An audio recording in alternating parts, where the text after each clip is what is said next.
you've been wondering about? Well, I've been having like a whole bunch of questions. Okay. About how many volunteers do you have, and how long do they volunteer here for? Like how long? Do they last 2 days or 2 years?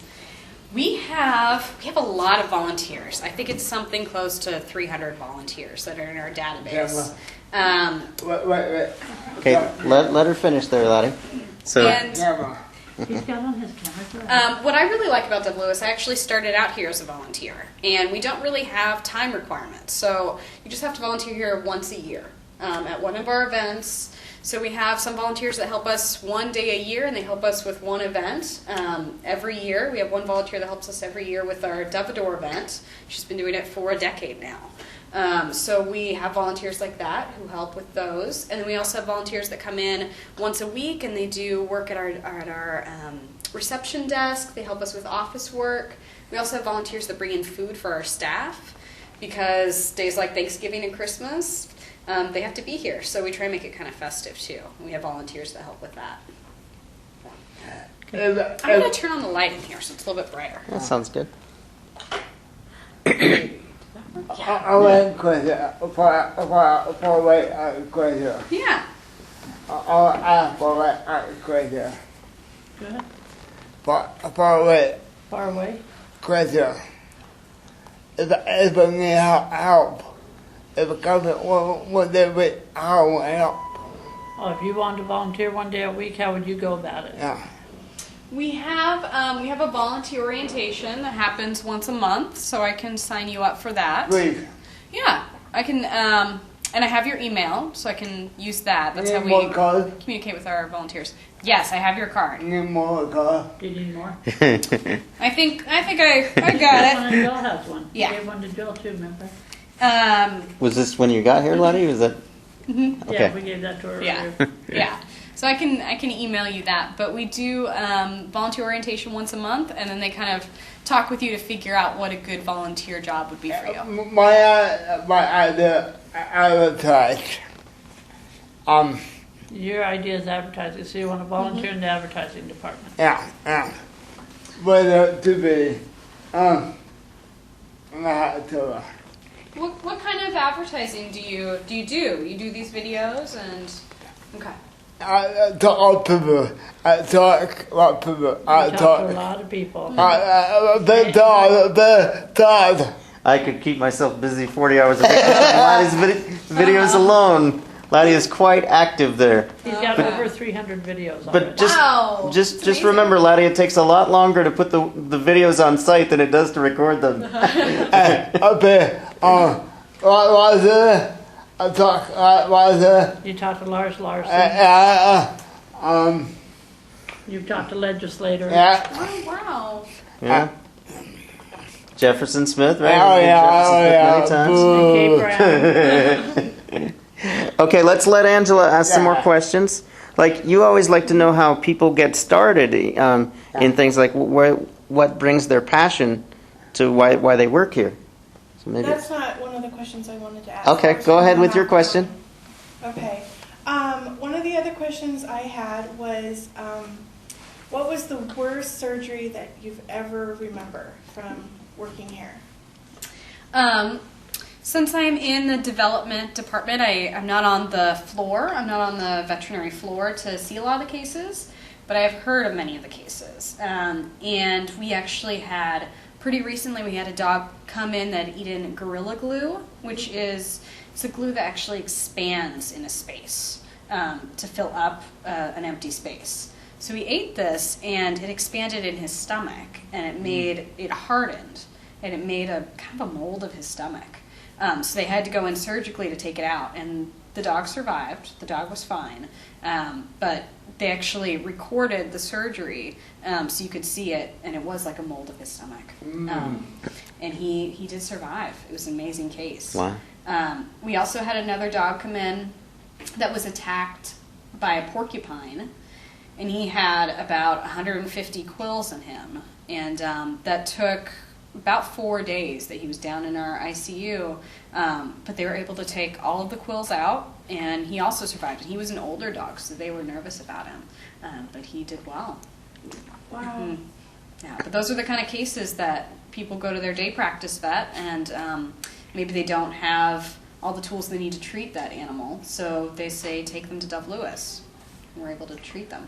Amazing. So the reason you record surgeries like that is so that other vets can learn and Yeah, we actually just started a new program called On the Floor at Dove, Oh. and it's a website. And we actually put up videos, and you have to pay for a subscription, different veterinary practices. For a veterinary practice, I believe it's $250 About what? Please. for an individual. I can send you the link. There are some free videos up there that you can see. But we put on videos and little like how-tos so that if these kind of cases ever come into your day practice and you're in the middle of nowhere, you can know what to do. One more question. Sorry. Over today. I over people my group. Newspaper. Newspaper? Yeah. Oh, he writes for the newsletters at two of his groups. Yeah. Oh, okay. Okay. Okay. Oh, you want your permission to mention you or the volunteering or anything like that? It's about okay. Why not? Okay. I want to come back to me. You don't want anyone to come back and sue you, but you want Yeah. to get permission. You know, what we could do is we could actually send you a little paragraph or something that talks about Dove Lewis and volunteer opportunities. Alright. That'd be great. Yeah, we can do that. I'm an advocate guy. I'm an advocate You're guy. an advocating kind of guy, yeah. Yeah. We appreciate It's that. Andy's turn. So let's let Angela ask another question. Who makes the ideas for like Dove Lewis Dash and Dove Lewis washing cars type thing to come up with money? I mean, who makes these cute little things throughout the year? So we actually have a team here at Dove Lewis. We have our communications team, which does our events, and then we have the development team that I'm on that talks a lot with donors and gets the donors to the events. So we kind of work together to plan out these. And a lot of the events actually started with an individual, like a volunteer, just having the idea and starting the event on their own. And it started off small, and then it grew a lot, and it became one of our signature events. That's happened with quite a few of them. But usually it's our Dove Lewis staff. We get together and we talk about our events, see what works, and plan them out. But we have very creative people here. We're very lucky. Good. I got me in the admin. We go. When we go there. He was shocked when Todd asked him to come do this interview. Yeah, wow. I like all politics. You're ready to go when it comes to politics. You haven't thought about doing an interview. I do all politics. I do all You do a lot of politics. Lars Larson's kind of like talking to pets, right? Different areas. We still have it on record. No. We might keep that one off the record. Yeah. So I have a little bit of a selfish question, I guess. As a new nonprofit of mainstream media, we've only been around about a year and a half, and because you're in this area, so how would you say, what's Dove Lewis's secret to raising money and mobilizing donors? Anything you want to say about that? Well, we're really lucky because Portland, 70% of Portlanders own pets. It's such a strong pet-friendly community here. And we're also lucky because we get so many people who come to Dove Lewis. We don't want people to have to come here with an emergency. We don't want emergencies to happen. But when they do come here, we're able to provide that treatment that they need, and then we're able to talk with those people later on and get them more involved in our events and to get them to volunteer and to tour too. Yeah, great. Yeah. One more. Let's let we need to be respectful of Julie's time here, and let's let Angela ask the last one or two questions. Okay. Okay.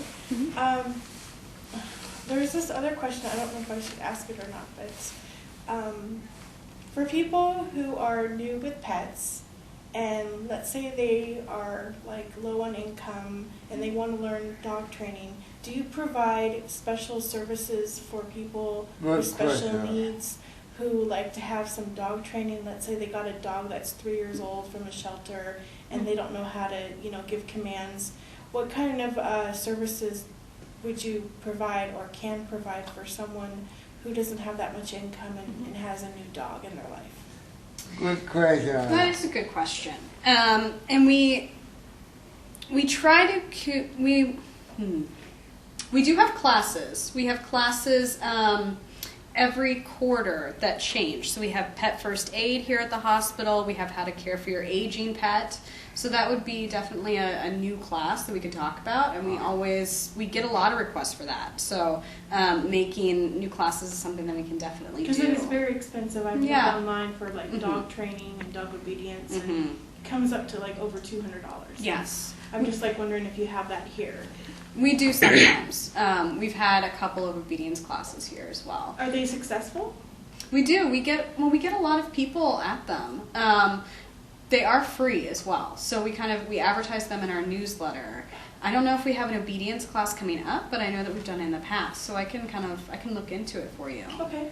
Another thing is that our staff downstairs are the receptionists. They get questions like that a lot too, and they're really good at connecting people with other nonprofits. So they would be a good resource too if you have specific questions. All right, one more cat, the ball.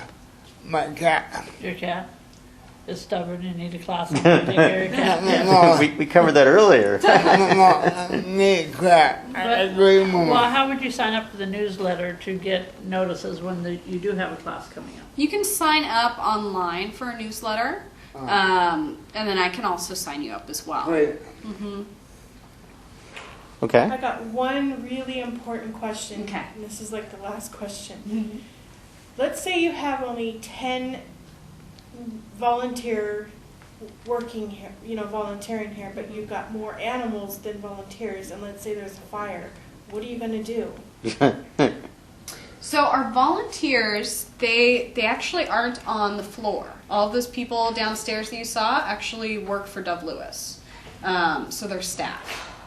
And because we are an emergency animal hospital, we're very well staffed for those very busy times. So we always have a full staff down there to handle emergencies. And we have had fire drills multiple times since I've been here that we actually take the animals outside. So making sure that we have enough staff to do that transport.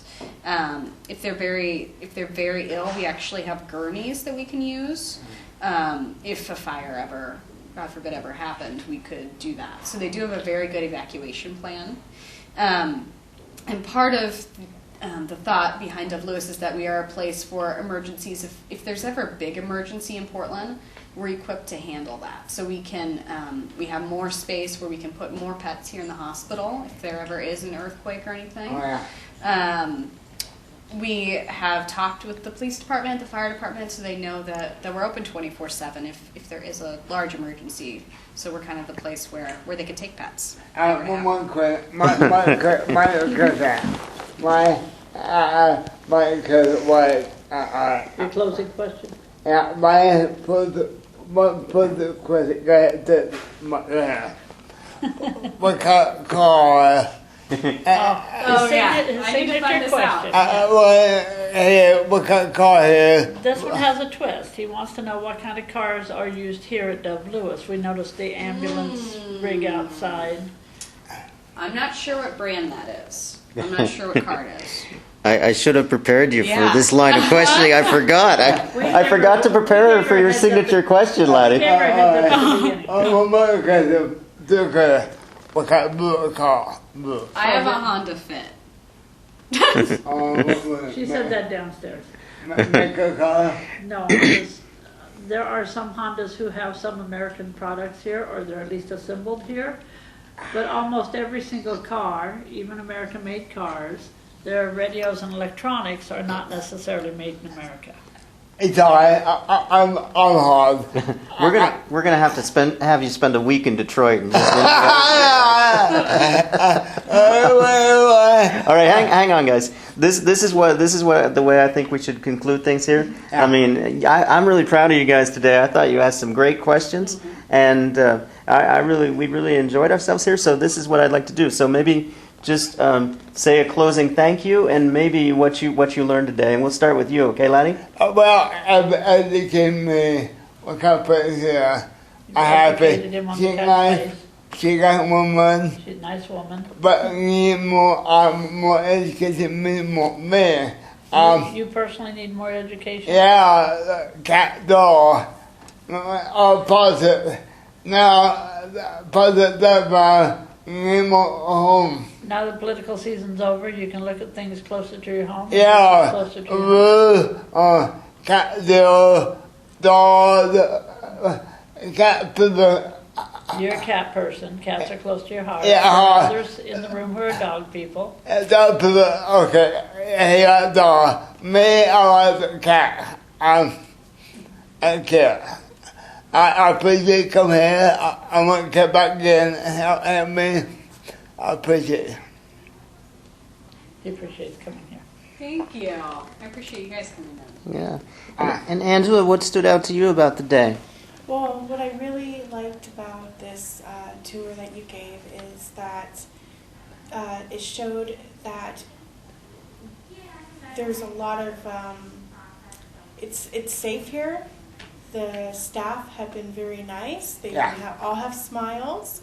They know what they're doing. They're very well trained. They're very well educated. I would feel 100% or more comfortable taking my dog here if there was a need for it. cat. And I noticed how very loving and caring the doctors were with that one dog that had a split right by his chest area. It almost made me want to cry. But they took so much loving care.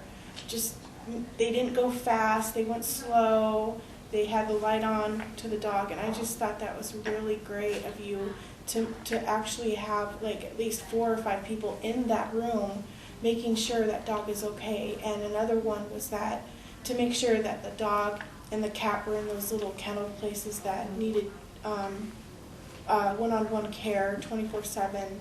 I really appreciate that because not very many people can do that. It means a lot to me that if something happened to my dog, I can bring it here, and I know that I'm going to have that faith in you to take good care of my dog for a day or even a week. And it means a lot to me that people like you who do care about animals, that I feel like this is the only place that I feel connected to now. And I really want to say thank you from the bottom of my heart.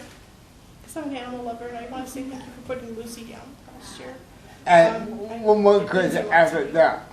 Thank you. Glad you're able to come. And one more question.